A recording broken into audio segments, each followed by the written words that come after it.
Hi, my name is Alexis Vasquez. I chose the topic of my speech to be childhood cancer. One in every 285 children are likely to be diagnosed with cancer a year, and only 70% are likely to survive the deadly disease. Cancer is known as the second most known cause of death in children between the ages 5 and 14.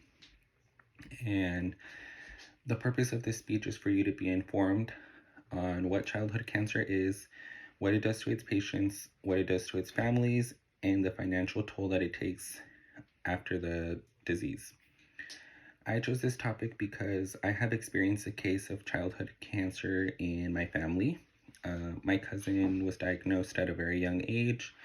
She dealt with treatments, chemotherapy, clinical trials for about a year or so. Then she went into remission for a full year. After that full year of remission, at one of her yearly checkups, she was told that the cancer had came back and it was stronger. They did more chemo, different types of chemos, clinical trials, traveled to different states. But unfortunately, a month after her 10th birthday, she ended up passing from leukemia. So I feel like this is a very good topic for me to inform you guys about. First, let's get started on the likelihood of children getting cancer. So according to the American Cancer Society, 1 in every 285 children are likely to be diagnosed a year. Early diagnosing is difficult because a lot of the symptoms are very similar to everyday colds, headaches, fevers. Children get very sick oftentimes, stomach aches, nausea, stuff like that. So it's important to take some of those symptoms seriously because it could be cancer. Anything from frequent headaches, excessive weight loss, unexplained fevers, unusual masses, anything like that. The most common cancers are leukemia, neuroblastoma, and lymphoma.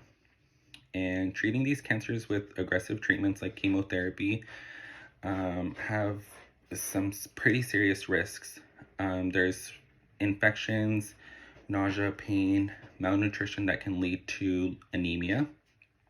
And in many cases, it can be cured if it's detected early, but that comes with a price of its own to pay. I have a informational slide here, and it reads death or debt. Most treatments are monthly, averaging in $100 to $1,800. And the total treatment can be up to $34,000. And the Willie Library Online published an article that stated that people who have dealt with cancer in their lives are 2.65 more likely to file for bankruptcy than somebody who wouldn't in their lifetime. There is insurance that helps, and many times if you have insurance, sometimes your insurance doesn't cover some types of medications, some types of treatments, and if your insurance doesn't cover those, you have to pay the hospital out of pocket, otherwise they won't do the treatment on your child. There is low-income programs that you can apply for. However, if you have insurance, you're likely to not be qualified because you have enough money to pay for insurance, so they don't consider you low income, so they won't help. Now that I've talked about some statistics, let's talk about its long-term effects. The University of Cambridge stated that there can be long-term liver damage, kidney damage, fertility issues, along with behavioral issues. The earlier it's detected, the more children are prone to these behavioral issues further down their teen years and adult life. They also have to deal with being in remission, annual checkups. Annual checkups have to be done to test blood work, different types of tests, just to make sure that the cancer isn't coming back, because there's always that possibility. Having cancer leaves family in a big debt. As I stated, most people file for bankruptcy.